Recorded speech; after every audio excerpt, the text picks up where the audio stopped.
या फिर उसने शॉर्ट पोजीशन बना ली है और वह अब तुम्हारे डर से पैसा कमाएगा। उस ट्रेडर की साइकोलॉजी को समझो जो टॉप पर फंसा हुआ है। जब प्राइस गिरना शुरू होता है तो वह पहले तो यकीन ही नहीं करता। वो खुद को दिलासा देता है कि यह बस एक छोटा सा करेक्शन है, अभी वापस ऊपर चला जाएगा। वो एवरेज करने की गलती करता है, वो और खरीदता है, यह सोच कर कि उसे सस्ता मिल रहा है। लेकिन प्राइस और नीचे चला जाता है। अब उसका डर बढ़ने लगता है, लेकिन वो उम्मीद का दामन नहीं छोड़ता। वह हर छोटी मोटी हरी कैंडल को रिवर्सल का संकेत समझ बैठता है।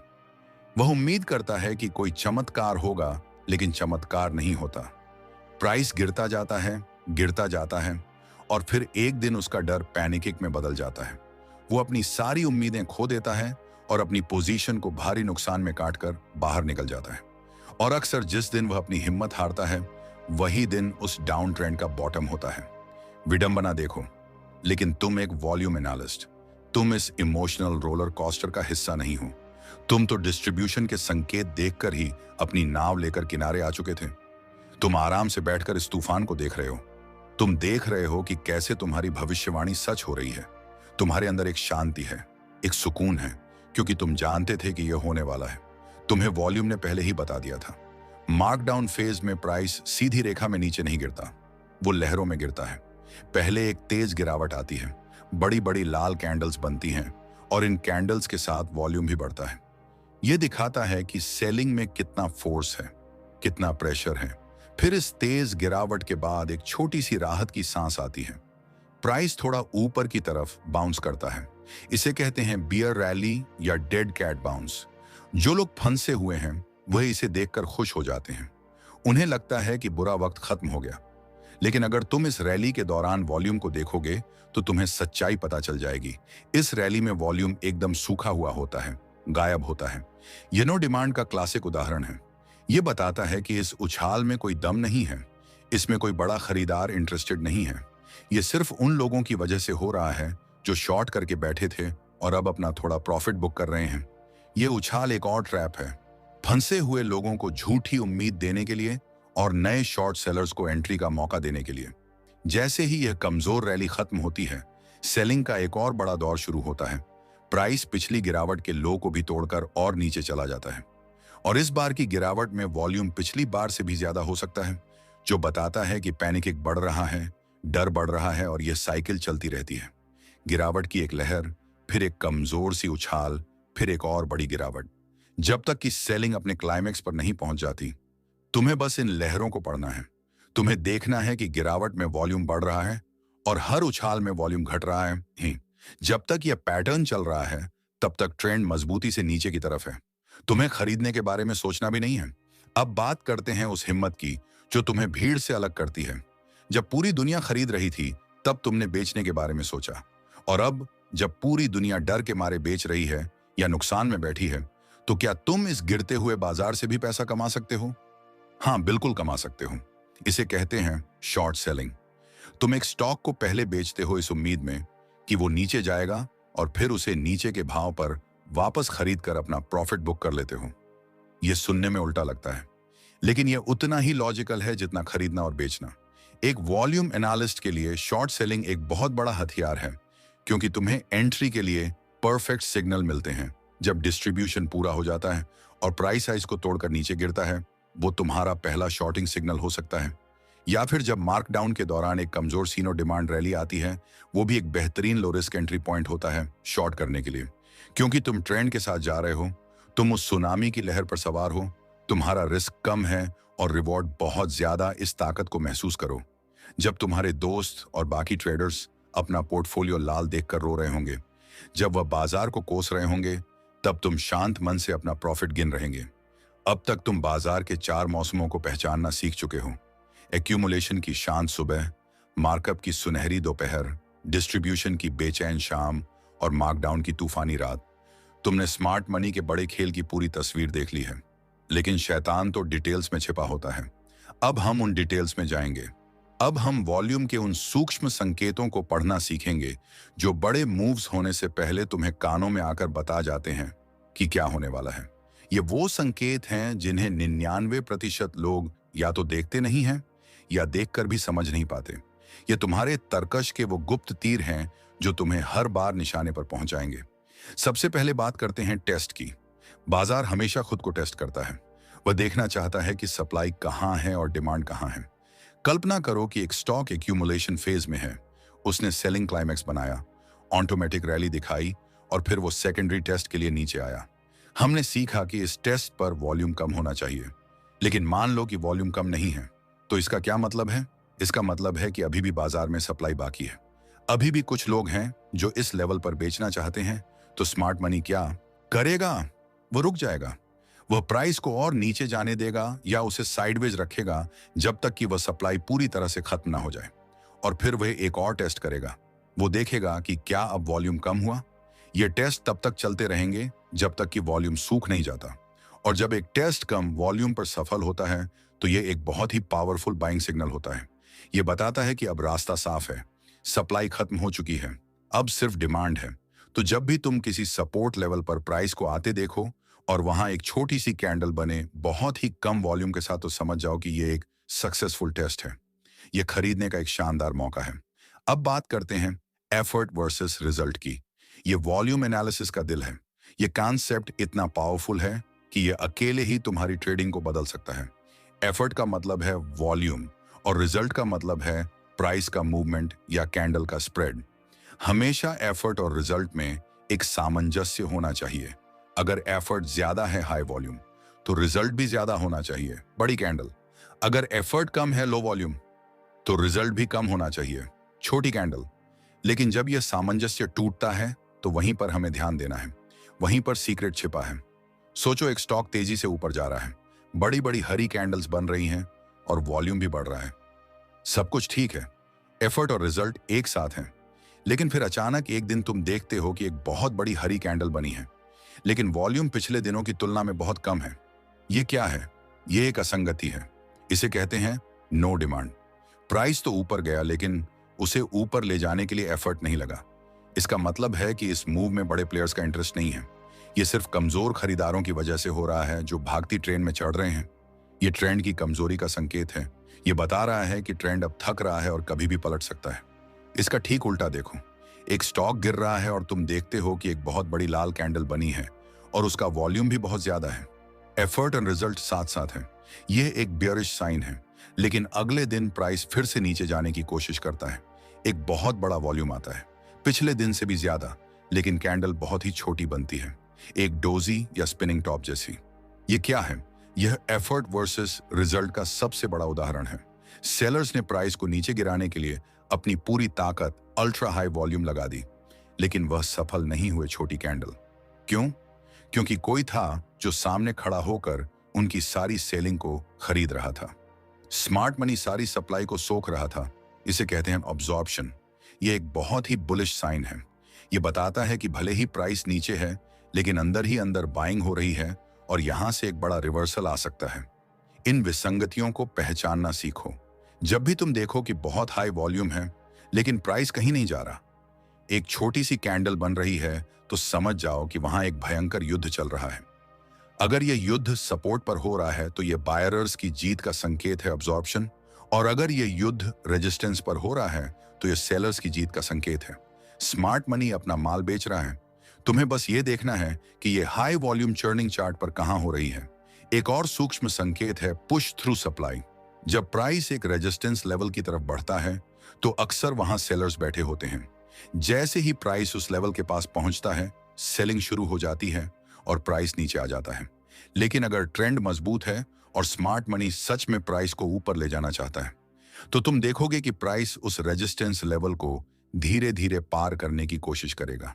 हर गिरावट को खरीद लिया जाएगा और तुम देखोगे कि हर बार जब प्राइस ऊपर जाता है तो वॉल्यूम बढ़ता है और जब नीचे आता है तो वॉल्यूम घट जाता है। और फिर एक दिन प्राइस उस रेजिस्टेंस को एक अच्छी खासी वॉल्यूम के साथ पार कर लेगा। यह दिखाता है कि बायरर्स ने धीरे धीरे सारी सप्लाई को खत्म कर दिया है और अब वह कंट्रोल में है। यह एक बहुत ही भरोसेमंद ब्रेकआउट होता है। इस ज्ञान को अपने दिमाग में बैठा लो। अब तुम सिर्फ वॉल्यूम की ऊंचाई नहीं देखोगे, तुम वॉल्यूम का रिश्ता प्राइस एक्शन के साथ देखोगे। तुम देखोगे कि हर कैंडल के पीछे क्या कहानी है। अब तक हमने वॉल्यूम को समय के साथ देखा। हमने देखा कि किसी एक दिन या एक घंटे में कितना वॉल्यूम आया, यह ऐसा है जैसे तुम नदी के बहाव को देख रहे हो। तुम बता सकते हो कि बहाव तेज है या धीमा, लेकिन क्या होगा अगर मैं तुम्हें एक ऐसा चश्मा दूं जिससे तुम नदी के अंदर देख सको? तुम देख सको कि नदी की गहराई कहाँ सबसे ज्यादा है, कहाँ सबसे ज्यादा मछलियां छिपी हैं। वॉल्यूम प्रोफाइल वही चश्मा है। ये तुम्हें वॉल्यूम को एक बिल्कुल नए डायमेंशन में दिखाता है। ये वॉल्यूम को कीमत के हिसाब से दिखाता है। ये बताता है कि किस प्राइस लेवल पर सबसे ज्यादा सौदे हुए, किस लेवल पर सबसे ज्यादा इंटरेस्ट था। ये बाजार का असली एक्सरे है। ये तुम्हें वो हड्डियां और नसें दिखाता है जो आम चार्ट पर दिखाई नहीं देती। अपने चार्ट को देखो, नीचे जो वर्टिकल बार्स हैं वो ट्रेडिशनल वॉल्यूम है। वो तुम्हें बताता है कि कब वॉल्यूम आया। अब अपने चार्ट के साइड में देखो, तुम्हें हॉरिजॉन्टल बार्स का एक पहाड़ जैसा दिखेगा। यही वॉल्यूम प्रोफाइल है। ये तुम्हें बताता है कि कहाँ वॉल्यूम आया। जिस प्राइस लेवल पर यह बार सबसे लंबी होती है उसे कहते हैं पॉइंट ऑफ कंट्रोल या पीओसी।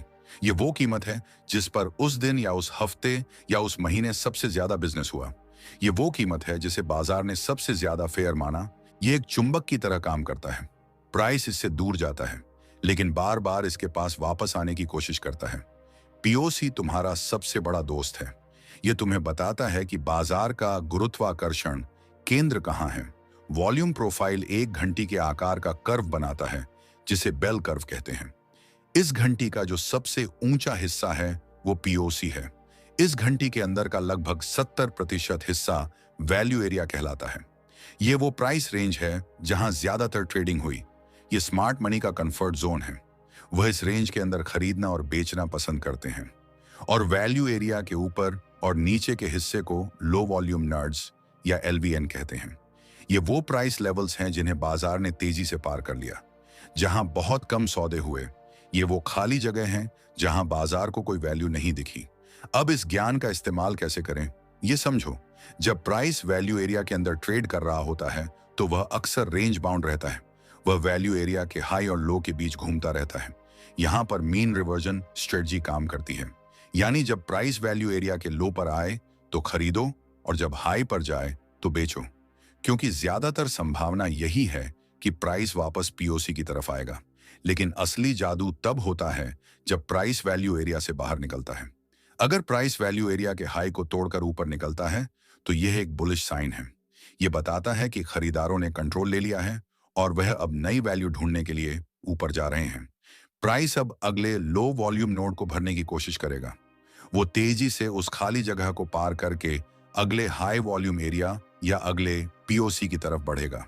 इसी तरह अगर प्राइस वैल्यू एरिया के लो को तोड़कर नीचे गिरता है तो यह एक बेयरिश साइन है। यह बताता है कि अब सेलर्स हावी हैं और प्राइस अब नीचे की तरफ नई वैल्यू की तलाश में है। वो तेजी से नीचे के लो वॉल्यूम नोड को पार करेगा। वॉल्यूम प्रोफाइल तुम्हें सपोर्ट और रेजिस्टेंस के सबसे भरोसेमंद लेवल्स देता है, जो पुराने पीओसी लेवल्स हैं। वह भविष्य में बहुत मजबूत सपोर्ट या रेजिस्टेंस का काम करते हैं, क्योंकि यह वो लेवल्स हैं जहां बहुत ज्यादा माल का ट्रांसफर हुआ है। जब प्राइस इन लेवल्स पर वापस आता है तो वहां एक बड़ी लड़ाई होने की संभावना होती है। तुम्हें बस ये देखना है कि उस लड़ाई को कौन जीत रहा है। एक और पावरफुल कॉन्सेप्ट है सिंगल प्रिंट्स का। यह वॉल्यूम प्रोफाइल में एक बहुत ही पतली और लंबी कैंडल की तरह दिखती है। यह तब बनती है जब प्राइस बहुत तेजी से एक दिशा में मूव करता है और वहां कोई खास ट्रेडिंग नहीं होती। यह एक तरह का वैक्यूम होता है। बाजार को वैक्यूम पसंद नहीं है। वो हमेशा वापस आकर उसे भरने की कोशिश करता है। तो ये सिंगल प्रिंट्स तुम्हारे लिए टारगेट की तरह काम कर सकते हैं। अगर प्राइस ऊपर है और नीचे एक सिंगल प्रिंट है तो बहुत संभावना है कि प्राइस उस लेवल को रीटेस्ट करने जरूर आएगा। वॉल्यूम प्रोफाइल तुम्हें बाजार की नीयत बताता है। अगर तुम देखते हो कि एक दिन का प्रोफाइल बहुत ही संकरा और लंबा है, जिसे पी या बी शेप प्रोफाइल कहते हैं, तो यह एक ट्रेंडिंग डे का संकेत है। इसमें स्मार्ट मनी एक दिशा में अग्रेसिवली माल खरीद या बेच रहा है। तुम्हें इस ट्रेंड के साथ रहना है, इसके खिलाफ जाने की सोचना भी मत। और अगर तुम देखते हो कि प्रोफाइल एक परफेक्ट बेल कर्व जैसा है, चौड़ा और सिमेट्रिकल, तो यह एक बैलेंस डे या रेंज बाउंड डे का संकेत है। यहां स्मार्ट मनी एक्टिव नहीं है या फिर वह दोनों तरफ ट्रेड कर रहा है। यहां पर तुम्हें रेंज के किनारों पर ट्रेड करना है। इस छठे भाग ने तुम्हें बाजार को देखने का एक 3D नजरिया दिया है। तुम अब सिर्फ प्राइस के ऊपर नीचे होने को नहीं देखते, तुम अब प्राइस के अंदर की संरचना को देखते हो। तुम देखते हो कि कहां वैल्यू है और कहां नहीं। तुम देखते हो कि कहाँ सबसे ज्यादा लड़ाई हुई और कहाँ रास्ता बिल्कुल साफ था। ये ज्ञान तुम्हें एक असाधारण बढ़त देता है। तुम उन लेवल्स को देख सकते हो जो दूसरों को दिखाई नहीं देते। तुम उन मौकों को पकड़ सकते हो जो दूसरे गवा देते हैं। वॉल्यूम प्रोफाइल को जादुई छड़ी नहीं है, इसे भी बाकी कॉन्सेप्ट्स के साथ मिलाकर इस्तेमाल करना होता है। जब तुम एक्यूमुलेशन देख रहे हो तो देखो कि क्या पीओसी धीरे धीरे ऊपर की तरफ शिफ्ट हो रहा है। यह एक्यूमुलेशन का कंफर्मेशन है। हम एक लंबे और रोमांचक सफर से गुजरे हैं। तुमने वॉल्यूम की भाषा सीखी, तुमने बाजार के मौसमों को पहचाना, तुमने वह रणनीतियां सीखी जो तुम्हें बढ़त दिलाती हैं। तुमने अपने तर्कश में वह सारे तीर जमा कर लिए हैं जो एक सफल ट्रेडर बनने के लिए जरूरी हैं। लेकिन सबसे शक्तिशाली हथियार, सबसे बड़ा रहस्य अभी भी बाकी है। और वह रहस्य तुम्हारे जाट पर नहीं है, वो तुम्हारे दिमाग के अंदर है। दुनिया की सबसे अच्छी ट्रेडिंग रणनीति भी एक अनुशासनहीन और भावुक दिमाग के हाथों में बेकार है। आज हम उस अंतिम किले को फतह करेंगे। हम एक ट्रेडर के दिमाग को समझेंगे। हम सीखेंगे कि कैसे डर और लालच के दो सबसे बड़े दुश्मनों पर काबू पाया जाए। ट्रेडिंग 90% मनोविज्ञान है और सिर्फ 10% रणनीति। तुमने वो 10% सीख लिया है और वो 10% बहुत जरूरी है। वो तुम्हें एक एज देता है, लेकिन वो 90% ही तय करेगा कि तुम उस एज का इस्तेमाल करके लगातार पैसा बना पाते हो या नहीं। तुम्हारा सबसे बड़ा दुश्मन कोई ऑपरेटर या स्मार्ट मनी नहीं है। तुम्हारा सबसे बड़ा दुश्मन तुम खुद हो। तुम्हारा डर तुम्हें जल्दी बेचवा देगा, तुम्हारा लालच तुम्हें देर तक रुकवाएगा, तुम्हारी अधीरता तुम्हें गलत ट्रेड में घुसवा देगी और तुम्हारा अहंकार तुम्हें अपनी गलती मानने से रोकेगा। जब तक तुम इन दुश्मनों को नहीं जीत लेते, तब तक तुम ट्रेडिंग की जंग नहीं जीत सकते। वॉल्यूम एनालिसिस तुम्हारी मदद कैसे करता है? यह तुम्हें एक ठोस लॉजिकल फ्रेमवर्क देता है। जब तुम्हारे पास ट्रेड लेने या ना लेने का एक वस्तुनिष्ठ कारण होता है, तो भावनाओं के लिए जगह कम हो जाती है। तुम अब अंदाजा नहीं लगा रहे हो, तुम अब सबूतों पर काम कर रहे हो। जब तुम एक लो वॉल्यूम पुलबक पर खरीदते हो, तो तुम इसलिए नहीं खरीद रहे कि तुम्हें लगता है कि प्राइस ऊपर जाएगा। तुम इसलिए खरीद रहे हो क्योंकि वॉल्यूम तुम्हें बता रहा है कि सप्लाई खत्म हो चुकी है। जब तुम एक डिस्ट्रीब्यूशन पैटर्न देखकर बेचते हो, तो तुम इसलिए नहीं बेच रहे कि तुम डर गए हो। तुम इसलिए बेच रहे हो क्योंकि वॉल्यूम तुम्हें दिखा रहा है कि स्मार्ट मनी बेच रहा है। यह ज्ञान तुम्हें वह आत्मविश्वास देता है जो भावनाओं के तूफान में एक लंगर का काम करता है। लेकिन सिर्फ ज्ञान काफी नहीं है। तुम्हें अनुशासन को अपनी आदत बनाना होगा। तुम्हें अपने लिए नियम बनाने होंगे और फिर चाहे कुछ भी हो जाए, उन नियमों पर टिके रहना होगा। तुम्हारा पहला नियम होना चाहिए, मैं सिर्फ अपने सेटअप पर ही ट्रेड करूंगा। अगर तुम्हें चार्ट पर कोई हाई प्रोबेबिलिटी सेटअप जैसे लो वॉल्यूम पुलबैक या ब्रेकआउट रीटेस्ट नहीं दिख रहा है, तो तुम ट्रेड नहीं करोगे। चाहे तुम्हें कितना भी बोर क्यों ना लगे, चाहे तुम्हें कितना भी फोमो क्यों ना महसूस हो, याद रखो, no setup is also a setup. कभी कभी सबसे अच्छा ट्रेड वो होता है जो तुमने नहीं लिया। तुम्हारा दूसरा नियम होना चाहिए, मैं अपने रिस्क को हमेशा पहले रखूंगा। हर ट्रेड लेने से पहले तुम्हें यह पता होना चाहिए कि तुम कितना खोने के लिए तैयार हो। तुम्हारा स्टॉप लॉस कहां होगा और तुम अपनी पोजीशन की साइजिंग उसी हिसाब से करोगे। कभी भी एक ट्रेड में इतना बड़ा रिस्क मत लो कि अगर वह गलत हो गया तो तुम्हारी रातों की नींद उड़ जाए। अगर तुम अपने लॉस के बारे में शांति से नहीं सोच सकते, तो तुम्हारी पोजीशन बहुत बड़ी है। याद रखो, ट्रेडिंग मैराथन है, स्प्रिंट नहीं। तुम्हें इस खेल में लंबे समय तक टिके रहना है और वह तभी संभव है जब तुम अपनी कैपिटल को बचाकर चलोगे। तुम्हारा तीसरा नियम होना चाहिए, मैं अपनी गलतियों से सीखूंगा। तुम लॉस करोगे, हर ट्रेडर करता है। दुनिया का सबसे बड़ा ट्रेडर भी गलत होता है। हारना खेल का हिस्सा है, लेकिन एक लूजर और एक विनर में फर्क यह होता है कि विनर अपनी हर हार से कुछ सीखता है। अपनी एक ट्रेडिंग जर्नल रखो, अपने हर ट्रेड का रिकॉर्ड रखो, खासकर अपने हारने वाले ट्रेड्स का। क्या तुमने कोई नियम तोड़ा? क्या तुमने भावनाओं में आकर फैसला लिया? क्या तुमने वॉल्यूम के संकेतों को नजरअंदाज किया? अपनी गलतियों का सामना करो, उनसे सीखो और कोशिश करो कि उन्हें दोबारा ना दोहराओ। और तुम्हारा चौथा और सबसे जरूरी नियम होना चाहिए, प्रक्रिया पर ध्यान दो, परिणाम पर नहीं। तुम यह कंट्रोल नहीं कर सकते कि एक ट्रेड प्रॉफिट में जाएगा या लॉस में। बाजार में कुछ भी हो सकता है, लेकिन तुम यह जरूर कंट्रोल कर सकते हो कि तुम अपनी रणनीति का पालन करो। तुम अपने नियमों पर चलो। अगर तुमने अपने सारे नियमों का पालन करते हुए एक ट्रेड लिया और उसमें स्टॉप लॉस हिट हो गया, तो भी वह एक अच्छा ट्रेड था, क्योंकि तुमने सही काम किया। और अगर तुमने तुक्के में कोई ट्रेड लिया और वह जैकपॉट लग गया, तो भी वह एक बुरा ट्रेड था, क्योंकि तुमने गलत काम किया और किस्मत ने तुम्हारा साथ दे दिया। किस्मत पर भरोसा मत करो, अपनी प्रक्रिया पर भरोसा करो। अगर तुम्हारी प्रक्रिया सही है, तो लंबे समय में पैसा अपने आप बनेगा। यह अंतिम भाग तुम्हें आईना दिखाता है। यह तुम्हें बताता है कि असली लड़ाई बाहर बाजार में नहीं, बल्कि तुम्हारे अंदर है। वॉल्यूम एनालिसिस तुम्हारा नक्शा है, तुम्हारी रणनीतियां तुम्हारे हथियार हैं, लेकिन तुम वो योद्धा हो जिसे यह लड़ाई लड़नी है। तुम्हें अपने दिमाग को एक योद्धा की तरह ट्रेन करना होगा, शांत, केंद्रित, अनुशासित और भावनाओं से परे।